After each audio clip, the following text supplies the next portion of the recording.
अस्सलाम वालेकुम प्यारे बहन भाई, की हाल चाल तो अल्लाह ताला खुश रखे, आबाद रखे, हर परेशानी तो महफूज रखे। जो बहन भाई परेशान है अल्लाह पाक उन्होंने परेशानी दूर करे, जो बीमार ने अल्लाह पाक तंदुरुस्ती सेहत लंबी जिंदगी दे, जिन्हों की औलाद नहीं है अल्लाह ताला नेक साले औलाद दे।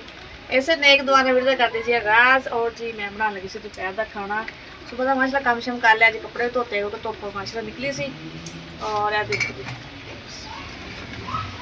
एक करती पई मैं आलू बॉयल अज बना लगे जी, आलू वाले पराठे। बच्चे कह रहे थे मम्मा आलू वाले पराठे बनाओ।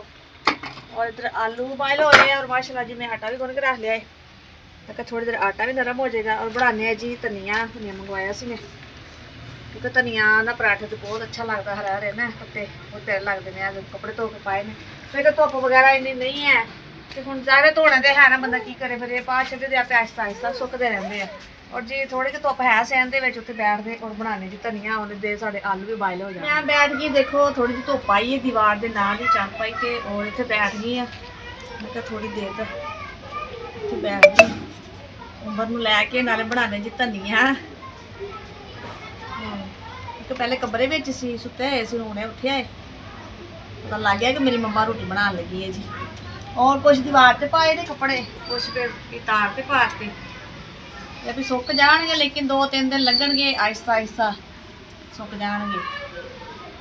और मंजी साड़ी ना चारपाई बिल्कुल टुटी हुई, मैं बैठी हुई है देखो सारा ही ना वान टुटा है देखो सारा। और देखो इतों की सारे टोया बनया है और ये जोड़ भी खुले है, पावे के अंदरों ना जोड़ भी खुल गए ने, यह भी टुट गई है। लकड़ के चारपाइयाँ सी वो भी बेचारियाँ टुटियां, होना लोहे की है तो यह भी टुटी हुई है। और काफ़ी पुरानियां मंजियां वा ज़ाहिर फिर टुट जाए इस्तेमाल हो के। बाजी लियावांगे इंशाअल्लाह, अल्लाह पाक हिम्मत देगा तो लियावांगे चारपाई। और सर्दी तो चलो फिर भी कोई गुजारा हो रहा होना, तो गर्मी आ जानी है तो बिल्कुल फिर चारपाई तो बगैर गुजारा नहीं होना। चलो बनाने धनिया और बनाने जी खाना। मैं कैसे बैठ के थोड़ी देर बाद धुप्प भी सेक लेंगे हैं, तो धुप्प हुणे ही दीवार के उपर हो जानी है, इन्नी क आंदी साडे सेहत धुप्प। और जी मैं हूँ धनिया बरीक बरीक मैं कट लवा। और उम्र लागे मेरे देखो जो उम्र लुटा लिया है मैं जी चारपाई टुटी सी उत्ते चादर विछा के झोली बना ली है जी, झोली च पाया जी उम्र नूं। देखो चा उम्र है, उम्र मूड विच है जी उम्र। देखो जी ऊपर कंबल दे देने जी, सर्दी भी है नीचे धुप्प नहीं है। किले करदा किले करदा उम्र शहजादा खेलदा है जी माशाल्लाह। और मैं जल्दी जल्दी बना लवा जी खाना, रोटी मिनट मार ली है जी, क्योंकि टाइम लगता है पराठियां ते भी। और आलू बना लगी सी मैं, आलूआं दे सालन ते कितरा कहन लगी मम्मा तुसीं पराठे बना लो, सालन बनाना चलो वो तुसीं सानूं पराठे बना दो। चलो जी मैं क्या ज़ाहिर बच्चों की मननी पैंदी है जी, जिथे बच्चों की खुशी उत्थे साडी खुशी। चलो जी क्योंकि हुण मेरा उम्र खेडदा पिया है तो हुण बन जानी रोटी, नहीं तो रोटी नहीं बननी। और जी आलू साडे बॉयल हो गए ने और मैं ठंडा पानी पाया, गर्म पानी कढ़ता और आलू ठंडे हो गए ने। और मैं क्या हुण इहदे छिलके उतार के इन्हां नूं कुट लईए, जल्दी छिलके उतार ले क्योंकि ठंडे हो गए ने। अज इस वास्ते देर हो गई है जी, अज मैं कपड़े तो धोन लग गई ना, मैं क्या इस टाइम धो लीए शाम के टाइम फिर यह होंदा भी काम नहीं होंदा, सर्दी हो जाती है, तो मैं क्या चल टाइम ना कपड़े वाला काम नबेड़ लईए। बस थोड़ी देर हो गई, बस हुण काम तैयार है जी। बस आलू हुण कुटने, मसाला पाना है मिर्च मसाला, और उस टाइम मैं तुहानूं बना देनी रोटी तो बैठ के तुसीं खाओ, ठीक है? हाँ जी। और जी आलू मैं कुट लेने, ज़्यादा भी बरीक नहीं किते, थोड़े थोड़े कुटे ने। और पाने जी विच नमक और मिर्च चमची, क्योंकि असीं बहुत खाने ना, घट मिर्च भी हल्की खाने तो ज़्यादा फिर मसाले वगैरह नहीं मैं पाती। हर बंदे का ना अपना हिसाब है मिर्च खाने का तरीका, कोई मसाले तेज़ खाता है, कोई हल्के खाता है, तो असीं ज़्यादा भी तेज़ नहीं खा सकते। मैं देखो जी उत्ते हरा हरा धनिया, इनू फिर मिक्स करते हैं और इतना प्यारा मसाला बनेगा जी। देखो और जी देखो मेरा मसाला कितना प्यारा बन गया है, देखो सबज सबज धनिया है, देखो। और करते हैं जी हुण पेड़े करके रखते थोड़ी देर।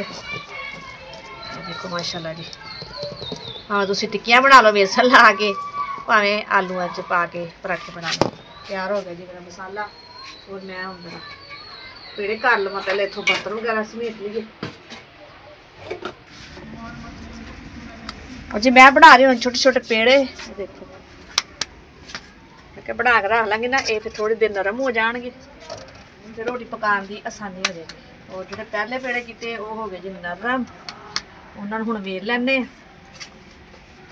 और अज मैं ना आटे च नमक पाना भुल गई, क्योंकि जो आलू वाली रोटी बनाई दी है ना, नमकीन रोटी, तो आटे के थोड़ा नमक पाई दा है, और आटे च पाना भुल गई। और इस वास्ते फिर मैं मसाले थोड़ा नमक करारा कर लिया। ये टिक्कियां वेलते हैं छोटे छोटे, ज़्यादा बड़ियां नहीं, बस एड्डी की सही है। टिक्कियां वेल के फिर मैं उस तो बाद तवा रखांगी ना ऊपर, क्योंकि तवा साडा बहुत पतला है और जल्दी गर्म हो जाता है।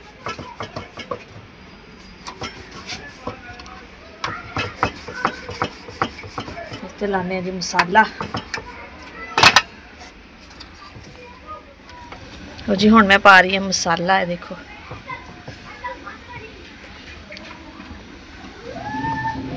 मैं ते आलू वाले पराठा बनाओ ना, आलू ज़्यादा भी पानी नहीं पराठे के विच। और कई मैं देखा ना बहुत घट आलू पाते ने पराठे च, नज़र भी नहीं आते आलू पाए भी है कि नहीं। है देखो जी ऊपर लाता मैं दूसरा पेड़े की टिक्की, इन्हों कर लांगे जी बंद, आलू बाहर ना निकलन। इन्हों थोड़ा जिहा वेल लवांगे।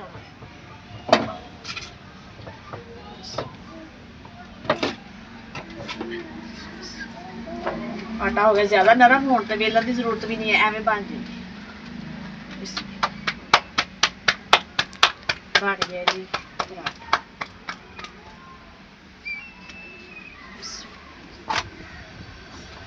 गोल बनया जी। उन्नी देर दूसरा तैयार कर लेने जी पेड़ा, जिन्नी देर ये पकना वा। ये टिक्कियां बना के इस भी मसाला पा लेने आलू का। रोटी बना ली है? हाँ जी बन गई है, बस दो रह एक रोटी तो बन गई है। नहीं दो बन गई ने, दो? हाँ जी दो पराठे बन गए ने। और हुण मैं ना तवा कर लिया चूल्हे ते, उधर गैस बहुत ही घट आ रहा सी, तो एक दिन ज़्यादा भुख लगी, रोटी भुलदी पई है एक। हाँ जी बस हो गया पराठे तैयार मज़ेदार। इकरा फिर तेरा पराठा हो गया लाल। इकरा कहा मेरा पराठा तुम लाल करके देना मम्मा, भावें साड़ दियो रोटी, मज़ेदार हो कुरकुरी हो। सही है? हाँ जी लाल है। हाँ जी लाल हो गया जी। देखो जी इकरा रोटी माशाल्लाह लाल। हाँ जी माशाल्लाह जी। हुण मैं हो गई फारग, खाना बना लिया है। और मैं क्या उम्बर नूं पिया लवां दूध और खाना खाने। आज जिस भैन भाई ने खाना है जी दोपहर का खाना साडे नाल। अंकल आंटी अस्सलाम वालेकुम। अंकल आंटी अस्सलाम वालेकुम। माशाल्लाह नहीं बैठ गया, मैं बैठ गई जी। आ जाओ इकरा। हाँ जी। अच्छी मैं हम लगी है काके दे कपड़े तब्दील करन। देखो काके तो लगता नींद आ गई है काके, काके का मुंह धोता ना, काके नींद आ गई। मैं कपड़े तब्दील करदा फिर एक थोड़ी देर सो जाएगा। और अंदर आ गए हूँ, बाहर धुप बिल्कुल चली गई, धुप खत्म हो गई है जी। ए मेरे काके ने गुब्बारे जी, छोटे छोटे छोटे छोटे छोटे छोटे, जाग रहा है सुता नहीं है। चलो आप कपड़े तब्दील कर लिए फिर सो जाओ है, ठीक है। और जे साड़ी आज दी भैन भाई वीडियो सी, इंशाल्लाह फिर मिलेंगे अच्छे लोग लैके। तो साड़ी वीडियो पसंद आए तो लाइक शेयर करें। जो भी भैन भाई सब देख रहे हैं पाकिस्तान इंडिया बरोने मालिक, तो उन्हें सब नू अस्सलाम वालेकुम। पाकिस्तान जिंदाबाद, अल्लाह हाफिज जी। जहाँ रहें खुश रहें आबाद रहें। नहीं लेने ले लो गुब्बारा ले लो।